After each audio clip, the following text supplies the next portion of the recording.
기른경 집사입니다. 제가 지난주 목요일에 녹음을 마치고 가벼운 마음으로 토요일 날 좀 늦잠 좀 자려고 있었는데 이제 아침부터 이제 계속 이렇게 카톡이 울리고 지체들 전화가 와가지고 이제 깼어요.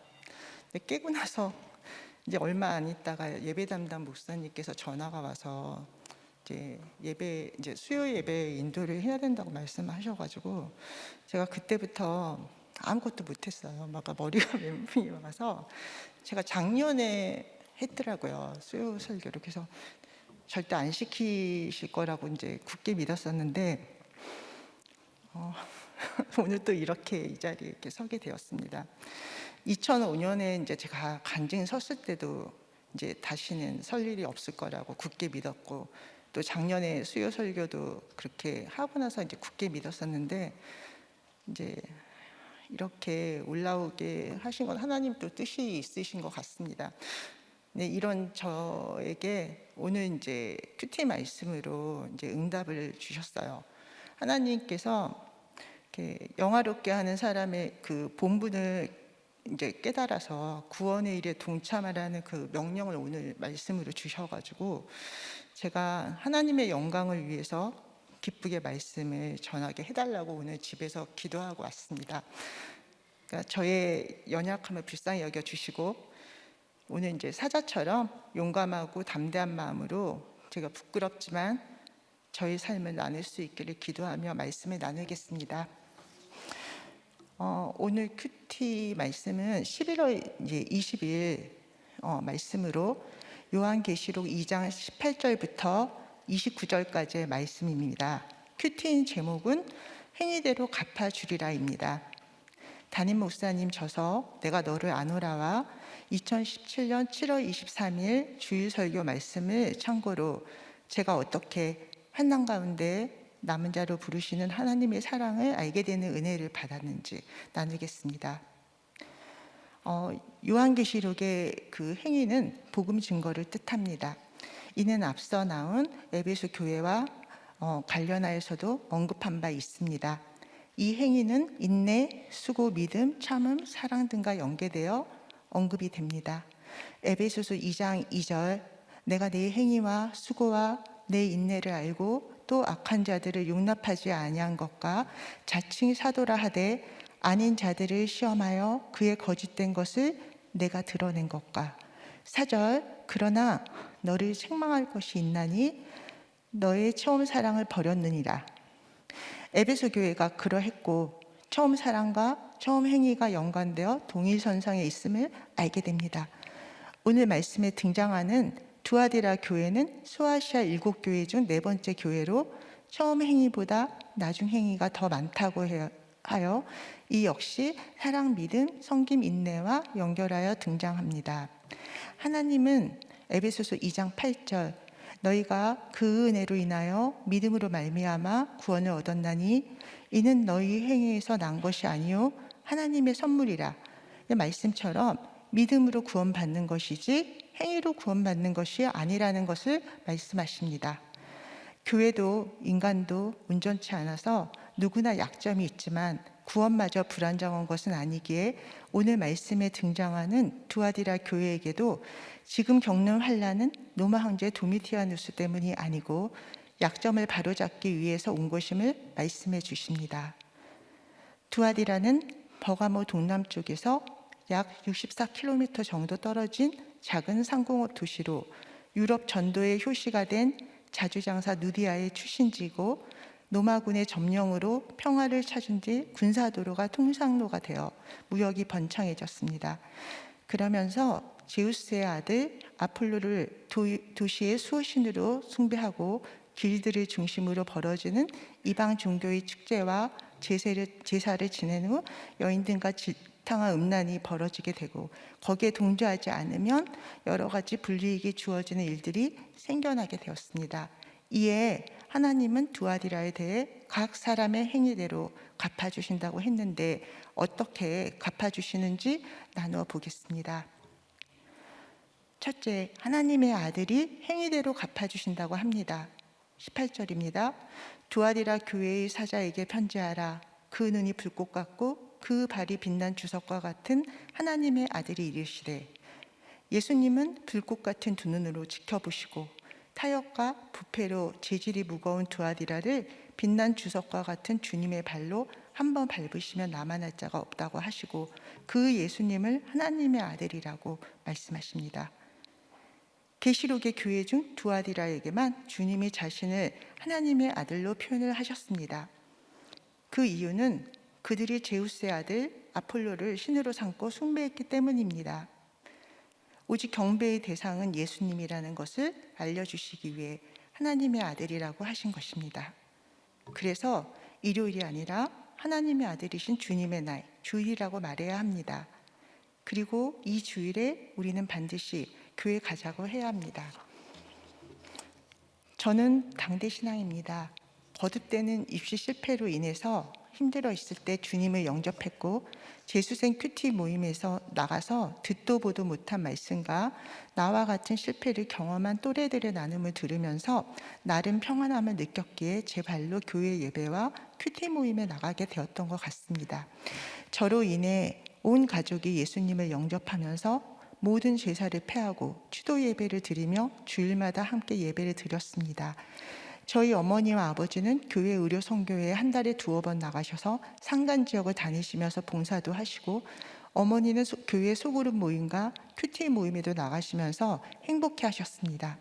그러나 이 시간이 길지 않아 저는 학교에 입학하고 나니 주님을 만난 첫사랑은 점점 없어지고 고난의 고찰을 듣는 것도 힘들어지게 되었습니다. 주일 아침만 되면 저희 집에 적지 않은 소동이 일어납니다. 교회를 가자고 아버지와 동생들을 깨우시는 어머니의 큰 소리에 아버지는 억지로 믿게 하는 게 아니라며 아침부터 시끄럽게 한다고 화를 내시게 되니 끝내는 저와 어머니만 교회에 가게 되었습니다. 저는 가기 싫어하는 동생들을 억지로 교회에 데려가게 하시는 어머니나, 어머니가 그렇게 원하는데 잠깐 1-2시간 교회 갔다 오지 않는 동생들이 이해가 되지 않았습니다. 그런 마음으로 교회에 가니 목사님의 말씀은 하나도 안 들렸고 기쁘지가 않았습니다.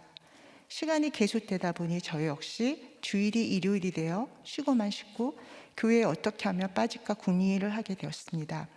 집안 행사나 명절이 되면 주일에 교회 안 가도 되는 게 당연시 되었고, 날씨가 궂으면 컨디션이 안 좋다고 이 핑계 저 핑계 대며 교회에 빠지기도 해서 어머니 혼자 교회 다녀오시기도 한 적이 많았습니다.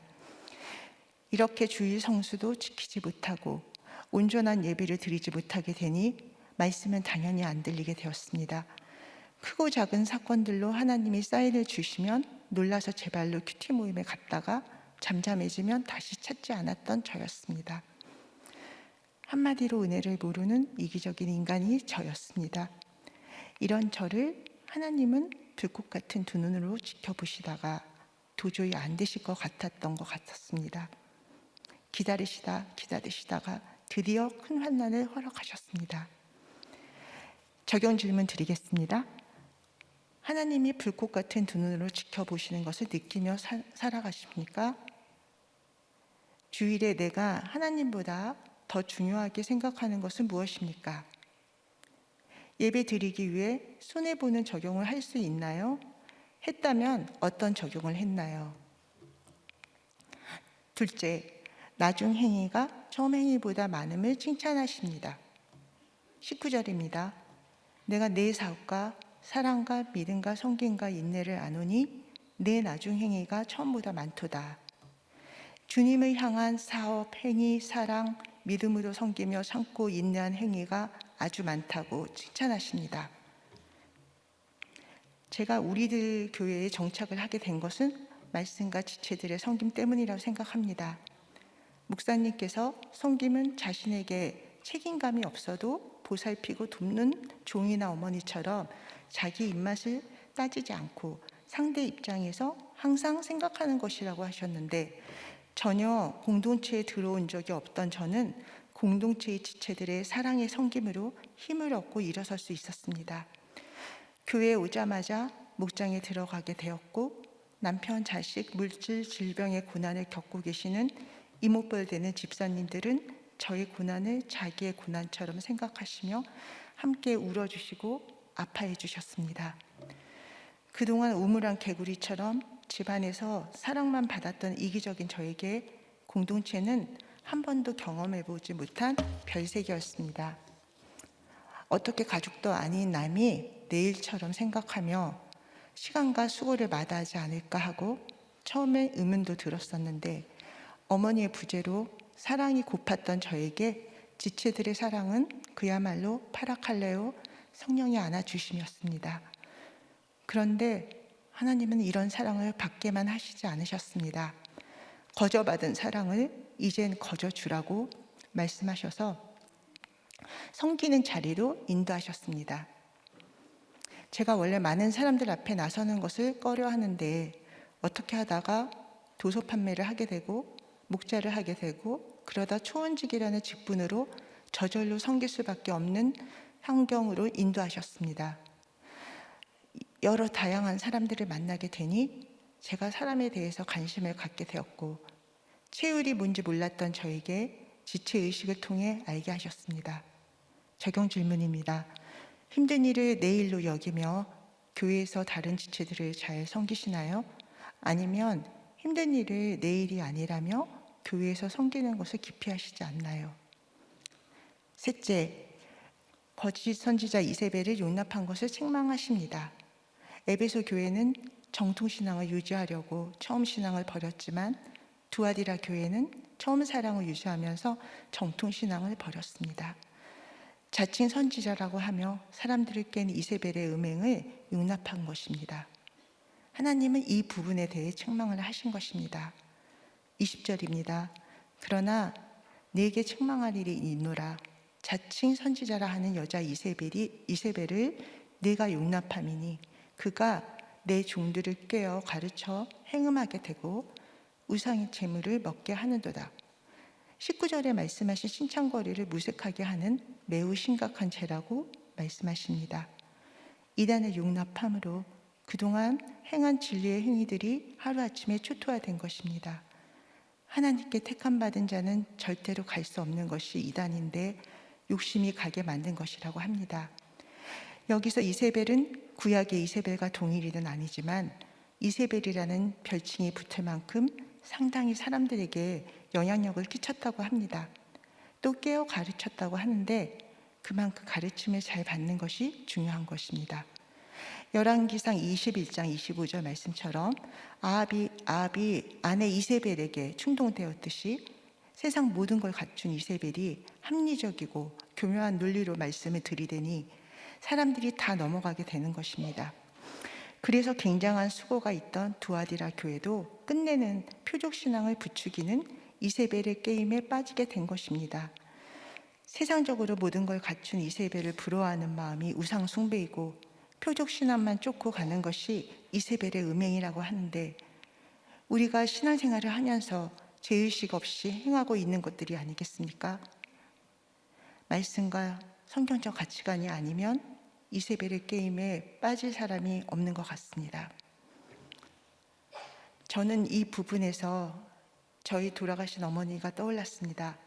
자식들을 인류로 키우시기 위해 자신의 모든 것을 다 바쳤던 어머니가 제 인생에서 큰 영향을 끼쳤기 때문입니다. 구남매 맏딸로 태어난 어머니는 제대로 된 뒷바라지를 받아보지 못했지만 인류대학 약대까지 나오셨습니다.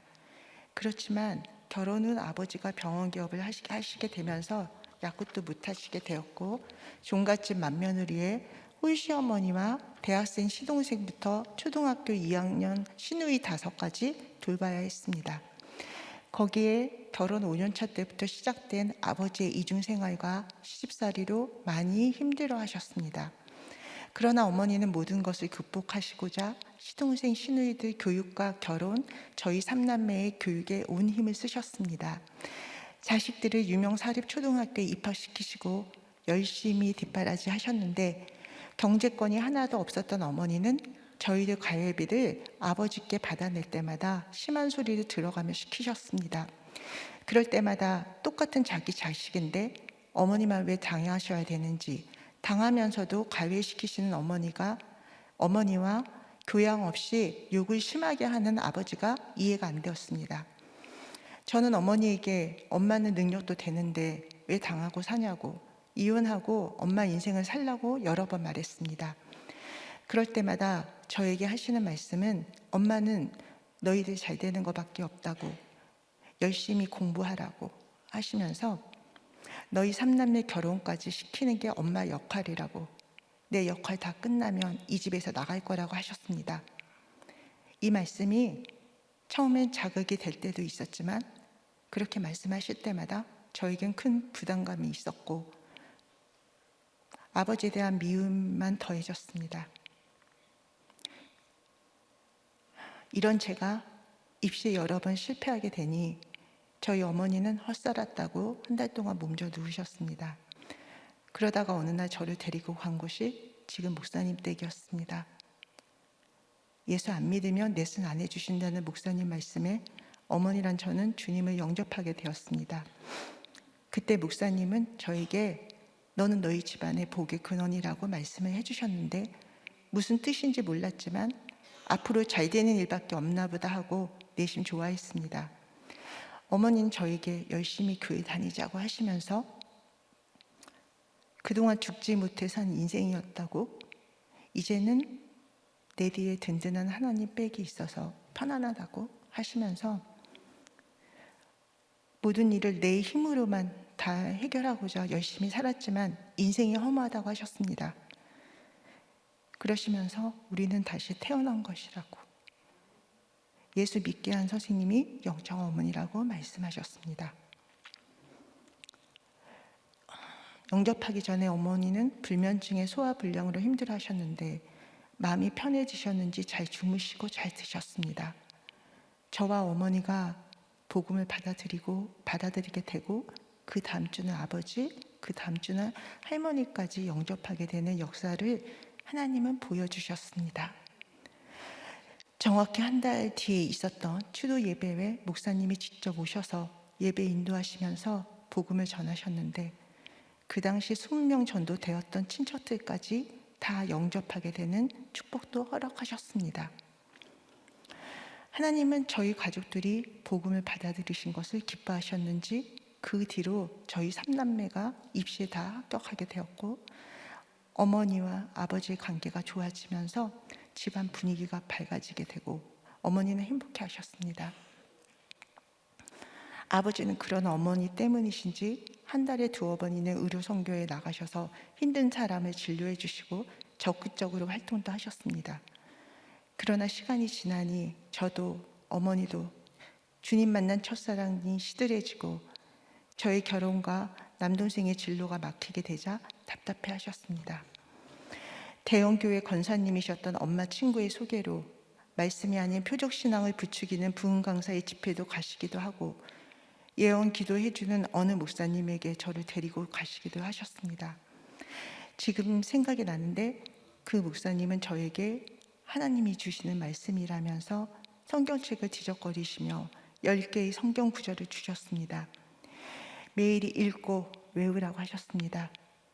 그러면서 앞으로 어떤 길로 가게 될지, 어떤 배우자를 만날 것이고 어떻게 기도해야 하는지를 말씀해 주시면서 뜨겁지 못한 제 신앙생활을 책망하셨습니다.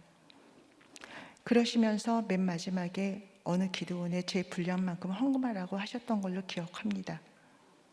이런 모든 것이 오늘 하나님은 이세벨의 음행이라고 말씀하시는데 저랑 어머니는 깨지지 않는 기복적인 가치관으로 전혀 죄의식을 느끼지 못했고 문제가 없다고 생각했습니다.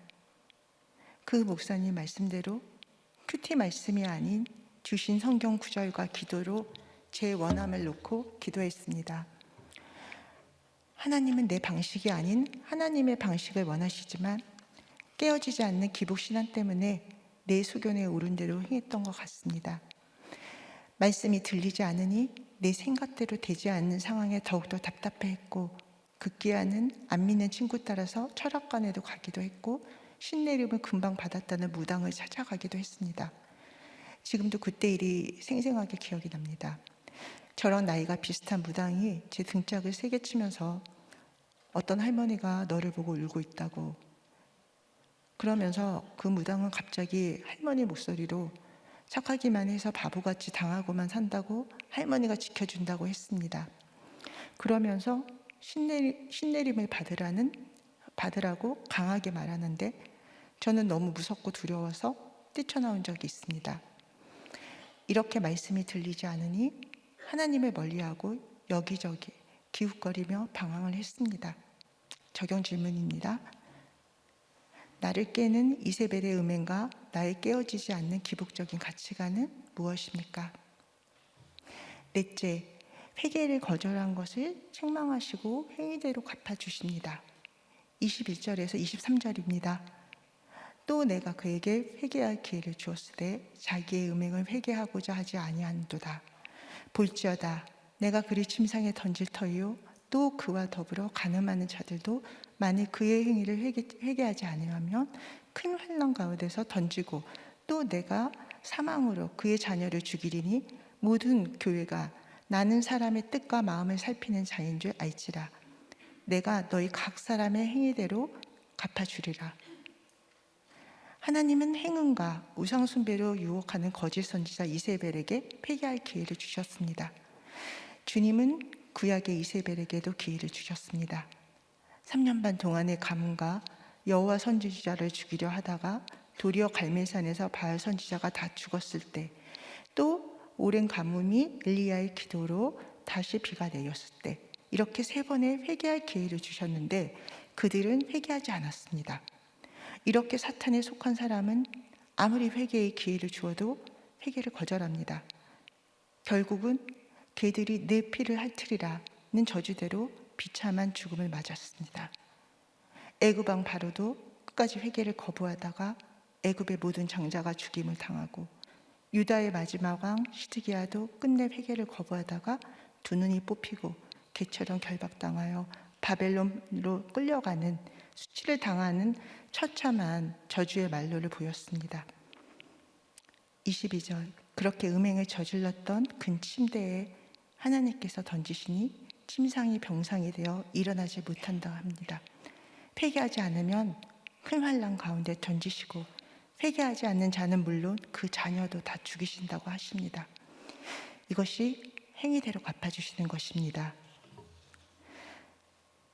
답답한 상황 앞에서 여전히 깨지지 않는 저와 어머니에게 하나님은 크고 작은 사건들을 주셨습니다. 고난이 조금이라도 생기면 그래도 생각나는 사람은 목사님이었고 큐티 모임이었습니다. 그래서 제 발로 찾아가서 말씀 들었지만 말씀이 안 들리니 잠시 위로받다가 조금 나아지면 다시 찾지 않기를 여러 번 했습니다. 이런 저를 주님은 기다리고 기다리시다가 해와 달과 별이 떨어지는 사건을 주셨습니다. 어머니가 담낭암으로 서너 달밖에 못 사신다는 사형 선고였습니다. 어떻게 이런 일이 있을 수 있을까? 엄마가 무슨 잘못이 있다고 이런 일을 주시는지 너무하시다며 회개가 아닌 하나님을 원망만 하였습니다. 이전에 들었던 말씀은 온데간데없고 온 식구들은 멘붕 상태가 되었고 내과 의사였던 아버지는 자책하시며 힘들어하셨습니다.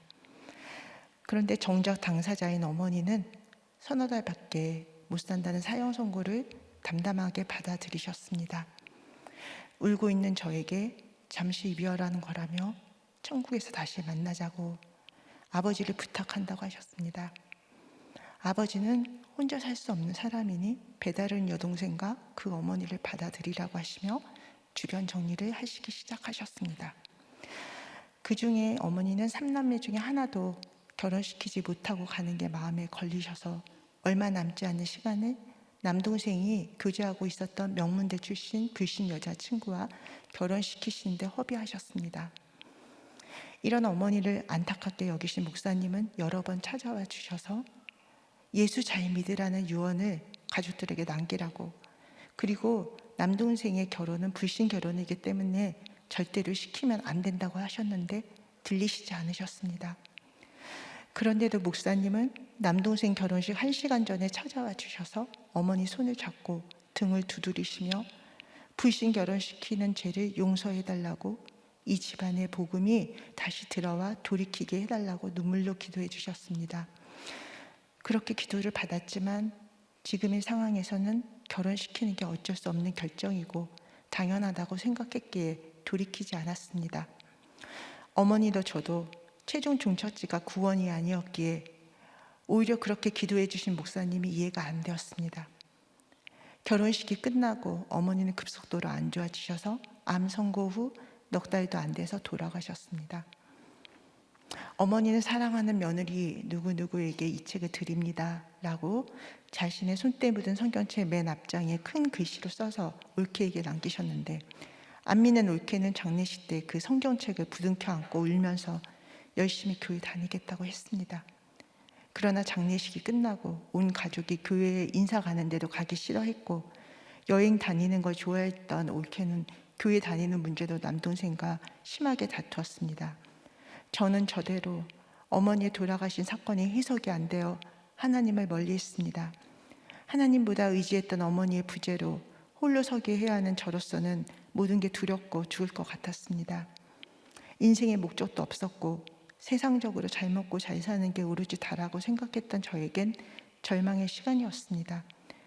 아침에 눈 뜨는 것을 두려워하며 이 상황을 극복 못하는 제 자신이 쓸모없다 생각이 되어 어떻게 죽을까 궁리만 했었던 것 같습니다. 그렇게 저는 마음이 병이 중해지고 상황은 더욱더 안 좋아졌습니다. 아버지의 재혼과 남동생 부부의 불화와 생각하지도 못한 소송 문제들로 정신을 차릴 수가 없었습니다. 저는 특히 아버지와의 관계가 힘들었습니다. 초등학교 2학년 때부터 아버지의 이중생활을 알게 되어 그때부터 저는 아버지를 미워했고 다가가지 않았습니다. 더군다나 어머니가 돌아가신 지 얼마 안 되어 재혼 타령하는 아버지가 용서가 안 되어 아버지를 죽여버리고 싶다는 마음으로 가득 차 있었습니다. 이런 저를 하나님은 가만두고 보시지 않으셨습니다. 어느 날 교회 개척하신 목사님의 부르심에 강한 이끌림으로 교회에 가게 되었고, 그때부터 지금까지 교회에 다니게 되었습니다. 자존감은 바닥이고 열등감 속에서 회개가 아닌 자책으로 힘들었던 제가 교회 온 첫날 찬양 소리에 눈물만 쏟아지고 말씀 듣는 내내 다 내 얘기를 하시는 것 같았습니다. 말씀과 예배를 통해 이 모든 환난이 저와 저희 가정의 구원 때문에 있어야 할 일임이 깨달아지게 되었고, 하나님이 저의 구원을 위해 많이 참아주시고 기다려주셨다는 게 깨달아졌습니다. 그동안 하나님보다 내 편안함과 내 감정이 우선이었고, 내 의와 교만으로 사람들을 정죄하고 차별했었던 죄들을 낱낱이 말씀을 통해 보게 하셨습니다. 특히 돌아가신 어머니가 피해자라고만 생각해서 아버지를 그렇게 정죄하고 미워했던 죄를 회개하시게 하셨고, 목사님께서 돌아가신 엄마가 남동생 불신 결혼시키신 것을 말씀하시며 저희 집의 문제는 돌아가신 엄마라고 말씀하신 것에 대해 3년이 지난 후 옳소이다 하고 인정하고 받아들였습니다. 그 당시 목원일로 목사님과 메일을 주고받았는데, 목사님께서 저에게 저희 집안의 남은 자라고 말씀하시면서 안 돌아오는 가족들의 구원을 위해 잘 기다리자고, 은경이는 별이기에 별을 나눠주는 인생을 살라고 하시면서 은경이를 사랑하는 목사님이 계속 기도해 주신다고 메일을 주셨습니다. 그러자 하나님은 그때를 놓치시지 않으시고 저를 강대상에 올리셔서 온 교인 앞에서 간증함으로 도장 찍게 하셨습니다. 간증 후 얼마 되지 않아 아버지가 급성 신부전증으로 응급실에 가시게 되는 사건을 주셨습니다. 강대상에서 아버지를 용서하고 사랑으로 섬기며 새엄마를 엄마로 인정하고 복음을 위해 별을 나눠주는 인생을 살겠다고 고백했던 것을 하나님은 기억하시고 응급실 앞에서 새엄마와 저를 만나게 하셨습니다. 저는 먼저 새엄마에게 다가가서 손을 잡고 그동안 찾아뵙지 못해서 죄송하다고, 힘든 아버지와 살아주셔서 고맙다고 말씀드리게 하셨습니다. 그러자 새엄마는 눈물을 흘리며 너희들이 그러는 건 당연한 거라고 이해한다고 하시면서 아버지로 인해 자기 인생이 힘들었고 아버지와 재혼한 건 제가 힘든 것 같아서 했다고 말씀하시는 거였습니다. 아버지는 응급실에서 중환자실로 일주일 계시다가 입원실로 올라오시게 되었습니다. 저는 아버지에게도 그동안 아버지를 미워했다고 용서해달라고 말씀을 드렸고, 하나님이 이번에 아버지 살려주신 거라며 다시 교회에 나오셔야 된다고 말씀드렸습니다. 그런 저에게 아버지는 너가 무엇을 잘못했냐고 다 자신의 죄라고만 하셨습니다. 이후로 아버지와의 관계가 호전되었지만 아버지는 교회 다니시지 않으시고 저랑 남동생에게만 교회 열심히 다니라고 당부하셨습니다. 새엄마가 카톨릭 신자라 재혼하면서 아버지가 영세를 받으셔서 새엄마 눈치를 보시느라 그러는 건 알았지만, 혹시라도 돌아가시게 되면 카톨릭식으로 장례 치르게 될까봐 그때부터 제 기도 제목에 아버지가 예배에 다시 참석하게 되시고 돌아가시게 되면 장례식을 우리들 교회 장으로 치르게 해달라는 기도를 하게 되었습니다. 불신 결혼을 한 남동생은 계속되는 돈 사고와 여자 문제로 2년의 별거 끝에 끝내는 이혼당하게 되어 다시 집으로 오게 되었고, 아버지는 병원 건물을 형제들의 소송으로 팔아서 다 나눠주시고 지병으로 입원 퇴원을 반복하다 결국에는 돈 문제로 새엄마와 이혼을 하시고 돌아오셨습니다. 아버지는 돌아가신 어머니에게 자신의 인생에서는 이혼은 없다고 절대 이혼 안 해주셨던 분인데 너무나 쉽게 이혼을 하고 오셨습니다. 어머니 돌아가시고 10년이 지난 후 한 집에 다 모여 살게 되었습니다. 도대체 무슨 뜻인지 알 수가 없었지만 저는 자의적인 적용이 아닌 어쩔 수 없이 아버지와 남동생 두 남자 사이에서 뒤치다꺼리를 해야 하는 고난을 겪게 되었습니다. 아버지의 병치레 때문에 병원 순회를 해야 했고 집안 대소사와 사고치는 남동생 뒤치다꺼리까지 하게 되니 심신이 지쳐갔습니다. 머리로는 구원을 위해서 아버지와 남동생을 섬긴다고 했지만 주를 위한 섬김으로 나아가지 못해 겸손이 아닌 교만함으로 내 연민의 눈물을 흘리며 성품으로 참고 가니 그 시간은 오래가지 못했고 제 마음속에는 언제까지일까 하며 외치며 형식적인 예배만 드리게 되었습니다. 이런 저 때문인지 남동생은 교회를 나와도 반복적으로 사고를 쳤고, 그런 아들을 바라보면서도 아버지는 절망만 하시고 하나님께 나아가지 않으셨습니다. 적용 질문 드리겠습니다. 죄를 지으면서 세상과 타협하는 것들이 무엇입니까? 회개할 기회를 주시는데도 회개하지 않고 버티고 있지 않으십니까? 지금 내가 회개할 것이 무엇입니까? 다섯째, 남은 자에 대한 약속을 주십니다. 24절부터 28절까지입니다.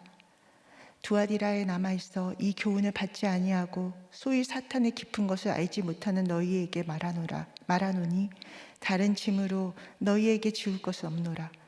다만 너희에게 있는 것을 다 내가 올 때까지 굳게 잡으라. 이기는 자와 끝까지 내 일을 지키는 그에게 만국을 다스리는 권세를 주리니 그가 철장을 가지고 그들을 다스려 질그를 깨트린 것과 같이 하리라. 나도 내 아버지께 받은 것이 그러하니라. 내가 또 그에게 새벽별을 주리라. 귀 있는 자는 성령이 교회들에게 하시는 말씀을 들을지어다. 이세벨의 음행을 받지 아니하고 소위 사탄의 깊은 것을 알지 못하는 너희에게 주님을 말씀하십니다. 만국을 다스리는 권세를 주시고 새벽별을 주리라고 하십니다. 여기서 소위 사탄의 깊은 것을 알지 못하는 자들은 거짓 선지자들의 가르침을 받지 않는 우상 숭배와 행음에 빠지지 않는 사람들을 말합니다. 주님은 이들에게 더 새로운 무엇인가를 요구하지 않으시고 다만 지금까지 해왔던 대로 굳건하게 있기를 당부하십니다. 이렇게 굳게 잡고 있는 것이 하나님의 일이라고 하시면서 만국을 다스리는 권세를 약속하십니다. 죄의 숨은 어두움을 드러내고 말씀으로 쳐서 깨트리는 철장 권세를 주시고 예수님 자신을 나에게 주셔서 반짝이는 새벽의 별처럼 많은 사람을 선한 길로 돌아오게 할 것이라는 말씀입니다. 악하고 음란한 이 세상에서 지혜와 포용이라는 명목하에 행음하는 우상 문화와 타협할 것을 주장하는 거짓 선지자 이세벨의 가르침이 사탄의 깊은 것이라는 것을 분별할 수 있다는 것은 참 어려운 것 같습니다. 이 세상은 어쩔 수 없이 타협할 일들이 많습니다. 사람들은 어쩔 수 없기에 타협할 수밖에 없었다고 합니다. 우리 믿는 사람들도 우리의 어쩔 수 없음을 관철시키기 위해 나름 지혜를 짜내려 하고 합리적인 논리를 내어놓습니다. 그리고 다른 사람들과 나는 고차원적이고 더 깊은 신앙관을 가졌다고 착각하고 갑니다. 한마디로 자기를 객관적으로 보지 못해 죄를 인식하지 못해서 저절로 사탄의 기품에 빠지는 것 같습니다. 2018년 아버지가 돌아가시기 전까지 저는 겉으로 여전한 방식으로 예배드리고 목장 가면서 신앙생활을 했지만 영적으로 매너리즘에 빠져서 하나님과 멀어지고 있었습니다. 상한 마음으로 하나님을 붙들지 못하고 계속 지금 상황에서 나는 어쩔 수 없다만 외치며 제 합리화만 했었던 것 같습니다. 이런 저에게 호련히 아버지의 갑작스러운 소천 사건을 주셨습니다. 이혼하고 오신 다음에 이전보다 건강해지셔서 모든 검사 수치가 정상 수준으로 돌아와 주치의가 100살까지 사시겠다고 했었는데 정말 갑작스럽게 돌아가셨습니다. 기도했던 대로 우리를 교회 장으로 드리게 되어 감사했는데 감사함도 잠시 하나님은 배다른 여동생의 상속재산 분할 청구 소송 사건을 주셨습니다. 아버지 돌아가시고서 제 삶이 조금은 편해지고 안락해지지 않을까 싶었는데 소송 사건은 저에게 아무것도 하지 못하게 하시고 코로나로 인해 재판이 지연되는 바람에 2년 가까이 소송 사건을 겪게 하셨습니다. 생전에 그렇게 유언장을 만들자고 해도 자식들의 말을 듣지 않으시고 새엄마랑 배다른 여동생이 딴짓할 사람들이 아니라고 하시면서 이혼하고 오시면서 새엄마와 배다른 여동생이 자필로 작성한 합의서가 있다고 저희 보고 걱정하지 말라고 하셨습니다. 그러나 그 합의서는 법적으로 아무 소용도 없었습니다. 새엄마와 배다른 여동생은 그 합의서가 법적으로 아무 소용이 없다는 것을 알고 써준 건데 아버지는 굳게 믿으시고 합의 이혼을 하고 오신 거라는 것을 알게 되니 더 억울하고 분했고 정리 제대로 안 하고 와서 자식들한테 이런 뒤처리까지 하게 하시나 하며 아버지 원망을 하며 내가 왜 이렇게 애매하게 고난을 당해야 하는지 해석이 안 되어 힘들었습니다. 이런 저에게 시편 136편 큐티 말씀을 통해 하나님이 왜 이렇게 저를 훈련시키시는지 말씀하셨습니다. 하나님은 비천한 가운데 나를 기억해 주시고 대적에서 건져주시고 먹을 것을 공급해 주시는 인자하시고 선하신 하나님이신데 저는 주신 것을 저울질하며 내가 보기에 더 보암직하고 먹음직스러운 것을 찾으며 제 뜻대로 되어지지 않는 것에 불평하며 당연하게 생각했었습니다. 22절 그 종 이스라엘에게 기업을 주사 그 인자함이 영원하심이로라고 하셨는데 제가 그동안 제 힘이 아닌 하나님이 먹고 살 수 있도록 물질로 누리게 하셨고 제 집도 아닌 아버지 집에서 신앙생활하며 누리고 산 지금 이 자리가 나의 기업임이 깨달아지면서 제가 하나님이 주신 것에 감사도 없고 힘든 가족을 통해서 주님을 겸손히 섬기지 못하고 세상의 옳고 그름으로 아버지와 남동생을 판단하고 정죄한 저의 죄를 하나님을 물으시고 제 행위대로 갚아주신다는 것을 깨닫게 되었습니다. 이 모든 일은 저에게 올소이다의 사건이고 꼭 있어야 할 일이었습니다. 이 모든 것이 인정이 되고 받아들이게 되니 마음이 편안해졌습니다. 때마침 안 믿는 여동생은 자신은 상속받지 않겠다고 했고 그래서 저는 변호사에게 제 기업은을 포기하겠다고 해서 배다른 여동생과 합의를 하게 되었습니다. 그런데 여기서 끝나지 않았습니다. 소송 사건이 끝나니 세무조사가 기다리고 있었습니다. 그냥 넘어가나 했는데 하나님은 그냥 넘어가게 하시지 않으셨습니다. 조사 과정에서 배다른 여동생이 주장한 소장 내용 때문에 생각지도 않은 큰 액수의 돈에 대한 증여세를 내게 되었습니다. 계속 억울하고 놀라고 힘든 사건의 연속이었지만 잘 당하자는 심정으로 임했습니다. 생각지도 않은 가산세 때문에 놀랐지만 어떤 결론에도 승복하고 내기로 적용했습니다. 경위서에 세무조사관이 오해했던 부분에 대해 솔직하게 썼습니다. 또 소송사건이 일어날 수밖에 없었던 저희 집 이야기에 대해서도 써서 제출했습니다. 하나님은 조사관의 마음을 움직이셨는지 처음에 얘기했던 가산세보다 많이 감해주시는 은혜를 주셨습니다. 세금을 내고 나니 갖고 있던 돈도 다 없어지고 앞으로 어떻게 살아야 하나며 걱정과 염려 속에 있었는데, 하나님은 그렇게 정리가 안 되었던 집을 정리할 수 있게 하셨고 새로운 장막을 허락하셨습니다. 시편 20장 7절, 어떤 사람은 병거, 어떤 사람은 말을 의지하나 우리는 여호와 우리 하나님의 이름을 자랑하리로다. 다윗은 병거나 말을 의지하지 않고 오직 하나님만 의지하고 여호와 하나님의 이름을 자랑했기에 어디로 가든지 전쟁에서 이길 수 있었습니다. 의지할 병거나 말이 없어 그 전쟁이 두려웠을 텐데, 다윗은 자기 힘으로 싸우는 전쟁이 아닌 하나님이 함께 해주신다는 믿음이 있었기에 승리할 수 있음을 보면서, 하나님은 저에게 딴 데 보지 말고 나만 바라보고 의지하라고 말씀하시는 것임을 깨달았습니다. 신앙은 단순하게 말씀을 그대로 따르는 순종으로 나아가는 것인데, 저는 제가 하고 싶은 것을 위해 말씀보다는 제 입장과 감정이 우선이 되었다는 것을 하나님 앞에서 눈물로 회개하게 되었습니다. 하지 말라면 하지 않는 것이고 가라고 하면 가는 것이 신앙인데, 저는 저도 모르게 사단의 기품에 빠지게 된 것 같습니다.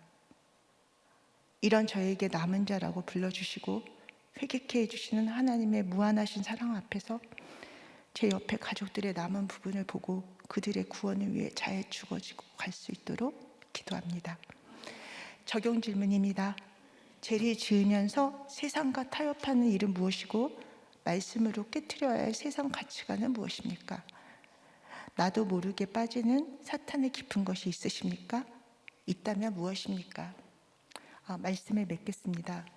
오늘 하나님은 나중 행위가 처음 행위보다 많다고 칭찬하신 두아디라 교회에게 이세벨의 음행을 용납한 것을 책망하시며 회개할 기회를 주셨습니다. 두아디라 교회는 회개를 거절했습니다.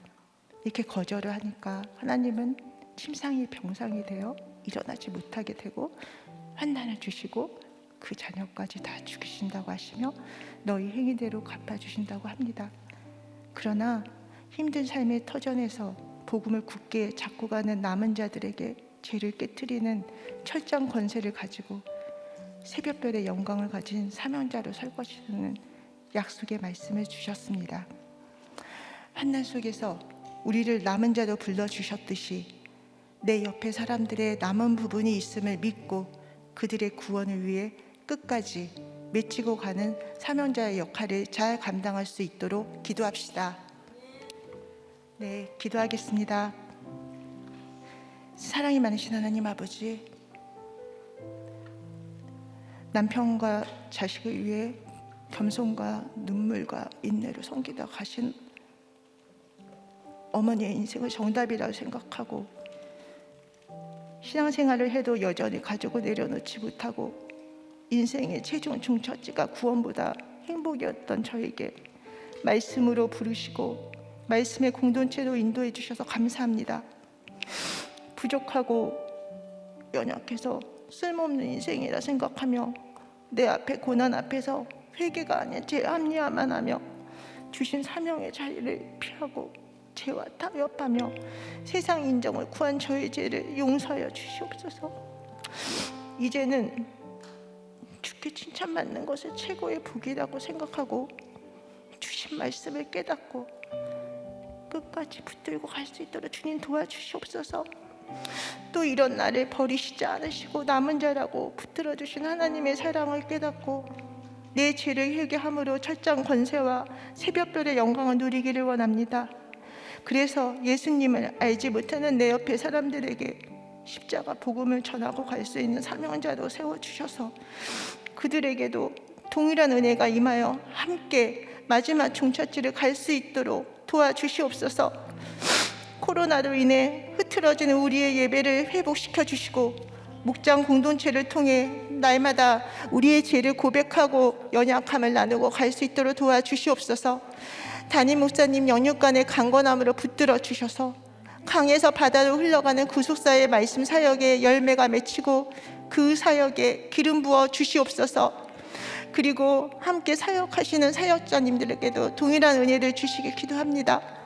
또 진행 중인 띵크 양육과 모든 양육 프로그램에 함께 해주셔서 양육을 통해 그동안 죄의식이 없이 행했던 죄들을 회개할 수 있는 시간이 될 수 있도록 도와주시옵소서. 해외에서 사역하시는 선교사님들의 가정과 사역지를 지켜주시고 예수를 알지 못하는 한 영혼들에게 복음이 전해지는 역사가 일어날 수 있도록 도와주시옵소서. 그리고 한국교회를 위해 기도합니다.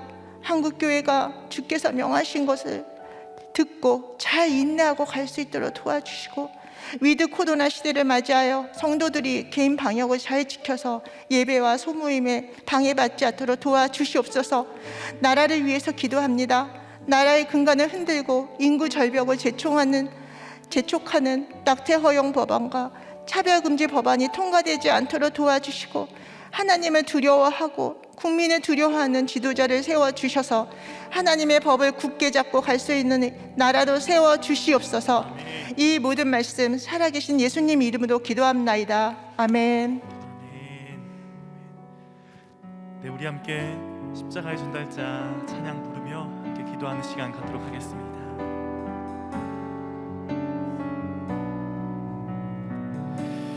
난 지극히 작은 자, 죄인 중에 괴수, 무익한 날 부르셔서 간절한 기대와 소망 부끄럽지 않게 십자가 전개하셨네. 어디든지 가리라. 주 위에 서라면 나는 전하리 그 십자가. 내 몸에 밴 십자가, 그 보혈의 향이 온 세상 채울 때까지 살아도 주를 위해, 죽어도 주를 위해 살아 죽으나 난 주의 것.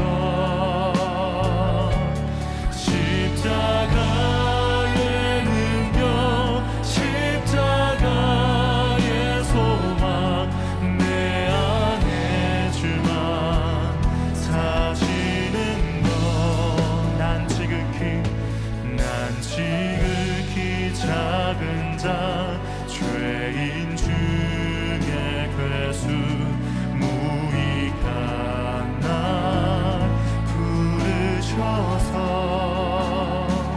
간절한 기대와 소망 부끄럽지 않게 십자가 전개하셨네. 어디든지 가리라. 주 위에 서라면 나는 전하리 그 십자가. 내 몸에 밴 십자가, 그 보혈에 온 세상 채울 때까지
난 지극히 작은 자 죄인 중에 괴수 무익한 날 부르셔서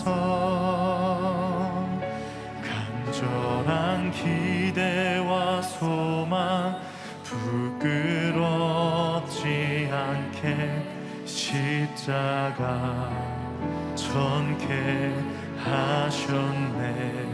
내 사랑 나의 십자가. 시간 주신 말씀 붙잡고 함께 기도하겠습니다. 두아디라 교회에 편지하신 주님이 오늘 우리에게도 편지하시며 말씀하시기를 원하십니다. 주님이 두아디라 교회에 편지하신 이유는 내가 너희를 안다고 말씀하시기 위함입니다. 세상은 모르고 사람들은 몰라도 내가 너희의 모든 믿음과 인내와 사랑을 알고 있다고 말씀하기 원하셨기 때문입니다. 왜 나만 이렇게 수고해야 하냐고, 저 사람은 어떻게 저렇게 잘 살 수 있냐고, 왜 이렇게 삶에 공평치 않냐고 소리칠 때 불꽃 같은 눈으로 우리를 지켜보시는 주님이 우리의 모든 행위, 남편과 아내, 부모와 자녀, 가족들을 향한 우리의 수고와 인내, 하나님과 교회를 향한 우리의 사랑을 잘 아신다고 하십니다. 그리고 우리에게 그동안 수고하였다고, 고맙다고, 그 억울함을 다 이해하신다 말씀하시기를 원하십니다. 이 시간 함께 기도합시다. 불꽃 같은 눈으로 우리를 보시는 주님이 우리를 다 아신다고 하시는 그 말씀이 나에게 진정한 위로와 소망의 말씀이 되도록 기도합시다. 그래서 이제는 사람들 앞에서 내 삶을 알아달라고 외치지 않고 나를 아시는 주님께 나아가 주님의 말씀으로 위로를 얻고 힘을 얻는 삶이 될 수 있게 달라고 이 시간 주의 이름 한번 부르고 함께 기도하시겠습니다. 하나님이 두아디라 교회를 향해 내 나중 행위가 처음 것보다 많다고 칭찬하시지만 한 가지 책망할 일이 있다고 하십니다. 주님이 우리에게도 한 가지 책망할 일이 있다고 말씀하십니다. 그것은 바로 우리가 이세벨의 꾀임을 용납하여 우리의 삶에 행운과 우상을 대수롭게 여기지 않고 허락한 일입니다. 오늘 총호님도 예수를 믿으면서도 삶이 내 뜻대로 되지 않을 때 이세벨의 꾀임을 용납하여 안 믿는 친구를 따라 철학관에도 가고 무당을 찾아가기도 하였다고, 하지만 이런 모든 것이 이세벨의 음악이라고 생각지 못했다고 고백해 주셨습니다. 우리도 예수를 위해 산다고 하지만 세상을 갈망하고 사랑하는 마음 때문에 이세벨의 꾀임과 타협하여 세상에서의 성공, 자녀의 성공, 직장에서의 성공을 내 삶의 우상 삼고 의지하며 이것들을 하나님보다 더 사랑하며 음행을 행합니다. 세상에서 내가 원하는 것을 가지지 못할 때 우리의 마음에 전쟁이 일어나는 이유는 우리 마음이 이세벨의 게임에 넘어가 우리의 삶에 우상과 음행을 허락하였기 때문입니다. 이 시간 함께 회개하며 기도합시다. 예수를 믿는다고 하지만 세상을 사랑하고 갈망하여 내 마음에 자리 잡은 음행과 우상을 회개하게 해달라고, 그렇게 돌이키게 해달라고 이 시간 주의 이름 한번 부르고 함께 기도하십시다. 이제 주님이 두아디라 교회에 다만 너희에게 있는 것을 내가 올 때까지 굳게 잡으라 하십니다. 우리가 굳게 붙잡고 있는 것은 무엇입니까? 내 삶을 지켜줄 것이라 믿고 의지하는 것은 무엇입니까? 하나님은 우리에게 너희에게 남아있는 것을 굳게 붙잡으라 하십니다. 우리에게 남아있는 것은 무엇입니까? 예수와 함께 죽고 예수와 함께 살게 된 바로 나입니다. 그리고 예수 그리스도의 복음입니다. 이 시간 교회와 나라를 위해 기도합시다. 먼저 이 땅의 교회가, 사랑하는 공동체가 세상의 것을 붙잡지 않고, 그래서 본질을 방해물로 여기며 내던지지 않고 남아있는 것 예수 그리스도의 복음을 붙잡을 수 있도록 기도합시다. 그래서 이 땅의 교회와 우리들 교회가 교회의 본질인 회개와 구원의 말씀을 선포할 수 있게 달라고 기도합시다. 나라를 위해서 기도합시다. 이 나라가 남아있는 것을 굳게 붙잡도록 기도합시다.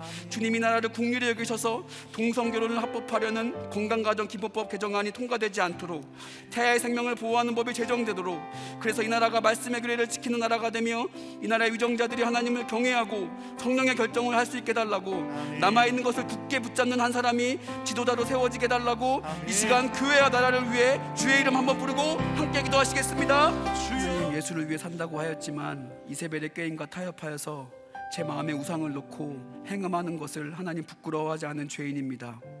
사역을 하면서도 주님을 섬긴다 하면서도 이세벨의 꾀임과 타협하여 뭐 이 정도는 어때, 다들 이렇게 하며 사는데 하며 세상을 우상 삼고 세상과 음행하는 것을 가볍게 여겼습니다.